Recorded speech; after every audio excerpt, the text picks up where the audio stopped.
दे रहा है। अगर इब्तदाई दौर से लेकर अब तक देखें तो बहुत से बदलाव हुए हैं परिस्थितियों में। आज सरकार संशोधन करने को भी तैयार है, लेकिन किसान अपनी बात पर बिल्कुल अड़िग है कि हम संशोधन के लिए बिल्कुल भी तैयार नहीं हैं और हम तीनों कृषि कानूनों को रद्द कर कर ही मानेंगे। सरकार को इन तीनों कृषि कानूनों को रद्द करने होंगे और किसान क्रांति जंग के 20 दिन आज हो चुके हैं।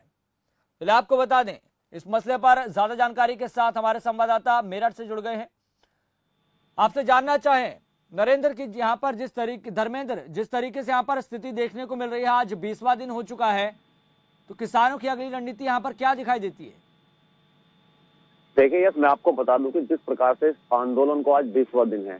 किसान लगातार कोशिश कर रहे हैं कि ये जो तीनों बिल हैं इनको वापस लिया जाए, लेकिन कहीं ना कहीं किसान लगातार कोशिश कर रहे हैं। लगातार इन 20 दिनों में धरना प्रदर्शन भी चले, जगह जगह घेराव भी हुए, टोल टैक्स पे घेराव हुए, सड़कें रोड को बंद किया गया, लेकिन कहीं ना कहीं किसान लगातार कोशिश कर रहे हैं। लेकिन कहीं ना कहीं उनकी बात जो है सुनी नहीं जा रही है, या फिर सोचने वाली बात है कि आखिर केंद्र सरकार इस मसले को या तो लाइटली नहीं ले रही है, या फिर किसी बड़े मामला या कोई बड़े हादसा होने का इंतजार कर रही है सरकार। क्योंकि सबसे बड़ी बात है किसानों से, जैसे कल हमारी बात हुई है, कल इनके धरना प्रदर्शन थे, कलेक्ट्रेट पे धरना प्रदर्शन थे, उनकी बात हुई है, किसानों ने साफ साफ कह दिया है कि हमें इसमें कोई संशोधन नहीं चाहिए। अगर सरकार हमारे हित में है और हमारे हित में काम कर रही है तो साफ साफ अगर हमें ये बिल पसंद नहीं आ रहे हैं तो इन बिल को वापस लिया जाए। अगर हमारे हित में है तो ठीक है, हमारे हित में अगर हमें ये बिल पसंद नहीं है तो वापस लिया जाए। लेकिन कहीं ना कहीं सरकार भी इस चीज को लाइटली नहीं ले रही है, या फिर किसान इससे भी बड़ा और आंदोलन कर रहे हैं, क्योंकि अपने आप में इतिहास में सबसे बड़ा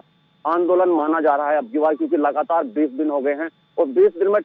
कड़कड़ाती ठंड पड़ रही है, उसमें लगातार किसान कोशिश कर रहे हैं। हालांकि अगर इस बिल में कोई ऐसी कोई बात नहीं होती है, किसानों के हित में अगर ये बिल होता था, वहां पर जो किसान बॉर्डर पर टिके हुए हैं लगातार 20 दिन हो गए ठंड में, रात भर खुले आसमान के नीचे वो अपना सो रहे हैं, रैन बसेरा भी है कि इतनी कोई व्यवस्था वहां पर नहीं है। हालांकि जो किसान कर रहे हैं वो खुद कर रहे हैं, लेकिन किसानों ने अब ठान लिया है अगर इस बिल को वापस नहीं लिया जाएगा तो हम लगातार कोशिश करेंगे और इससे बड़ा अगर कोई और भी आंदोलन होगा हम उसको भी शुरू करेंगे।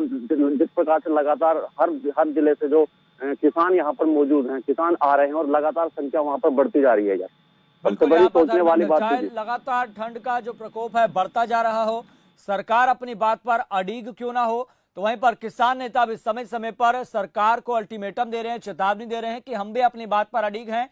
संशोधन हमें मंजूर नहीं है, लेकिन तीनों कृषि कानून रद्द होने चाहिए और इसके साथ ही चौथा कानून एमएसपी को लेकर सुनिश्चित होना चाहिए, जो इस बात को लेकर इंश्योर करे वो जो प्राइवेट प्लेयर्स पर भी एक समान लागू हो। सरकार जो कहती है कि हमारी तरफ से भी एमएसपी बरकरार रहेगी वो भी लागू हो। लेकिन अगर ऐसे में देखा जाए, भारत बंद कर लिया, 12 तारीख को टोल जो प्लाजा है वो फ्री करने की कोशिश की गई, कहीं जगह देखने को मिला, कहीं जगह नहीं देखने को मिला। 14 तारीख प्रस्तावित थी, डीसी मुख्यालय और बीजेपी मुख्यालय का घेराव करेंगे, कहीं जगह देखने को मिला, कहीं जगह नहीं देखने को मिला। सबसे ज्यादा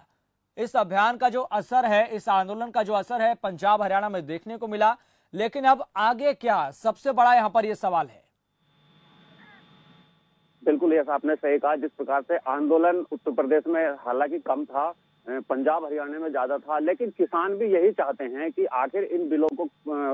खत्म करके कोई नया बिल जो है वो पास किया जाए, वो किसानों के हित में, किसानों के बीच चर्चा हो, सरकार की और किसानों के बीच चर्चा हो, कुछ दोनों पार्टियों को बैठने के बाद में इस बिल को पास किया जाए, या फिर जो कोई बिल आए उसको उस पर निर्णय लिया जाए। क्योंकि किसान अब यही चाहते हैं आगे जो बिल हो वो हम लोगों के बीच में, हम लोगों की चर्चा के बाद में मीटिंग हो, उसके बाद में वो बिल पास किया जाए। हालांकि इस बिल को तो बिल्कुल मना कर दिया है किसानों ने कि इस बिल को बिल्कुल भी हमारे अंडर में नहीं है, और कहीं ना कहीं किसान बोलते हैं कि हमारी जमीनें उद्योगपति के अंडर में चली जाएंगी, या फिर हम जो काम करेंगे वो सही काम नहीं होगा, हमारी आने वाली पीढ़ियों को नुकसान होगा, कहीं ना कहीं एक मजदूर बनकर रह जाएंगे, किसानों का साफ साफ कहना। हालांकि अगर बिल है तो ठीक है, लेकिन बिल को जो अगर सरकार नहीं, अगर किसान नहीं चाह रहे तो बैठ के इसका संशोधन हो सकता है। लेकिन कहीं ना कहीं सरकार भी अड़ी हुई है, या तो फिर ये समझ ले यस कि सरकार की अब इस टाइम नाक पर बात आ रही है कि क्योंकि खिलाफ पार्टी है उनको घेरने की कोशिश भी कर रही है, कहीं ना कहीं सरकार इस चीज को भी समझ रही है। बिल्कुल, यहाँ पर कोई इस मसले का समाधान नहीं निकल पा रहा, हल नहीं निकल पा रहा है। चलिए धर्मेंद्र, बहुत बहुत धन्यवाद जानकारी देने के लिए, बातचीत करने के लिए।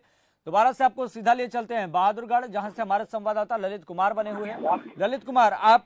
किसान नेताओं से और किसानों से बातचीत कर रहे थे, मैं चाहता हूं कि आप उनसे बात